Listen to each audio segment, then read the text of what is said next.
I was going to make this a detailed description of all the events that happened on my trip, but I figure that nobody really wants to hear that. I'm too lazy to tell every little detail. So here is the basic rundown of everything interesting that happened on my trip to Europe as a 16-year-old. So a group of teachers at my middle school began planning this trip in 2019. There would be a group of, I don't know how many kids, and then 3 chauffeur teachers. Then COVID happened, trip gets delayed, becomes harder to travel, but in 2022 we finally get to go. We went on a 2-hour flight to DFW where the Whataburger in the food court was closed. I was devastated.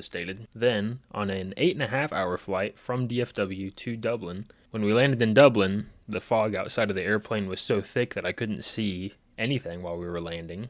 So I cannot confirm or deny that landing in Dublin looked like this. After we landed in Dublin, we met our tour guide, Mary, and found out that we would be sharing our trip with a group from Wisconsin. Disgusting! We then had to get on a 3-hour bus ride to Killarney. Mind you, I didn't sleep at all for any of this time. So when we got to our hotel, and all the boys on our trip were gathered together in one room, I became the first to sleep at a sleepover and ended up with wooden sporks in my bed and my phone missing. While in Killarney, I saw lots of cool stuff, and while traveling around the Ring of Kerry, I interestingly found a Missouri quarter sitting on the ground.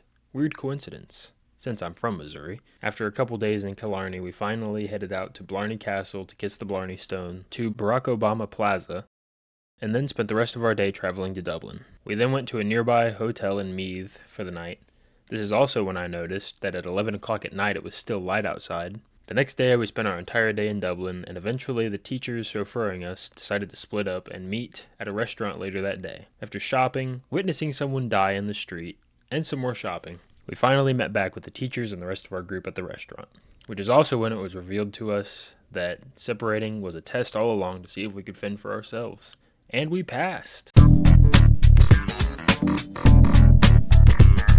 that point on, we were trusted to be left unattended by the adults, probably mostly so that they could get blackout drunk without having to worry about us. And don't worry, they did.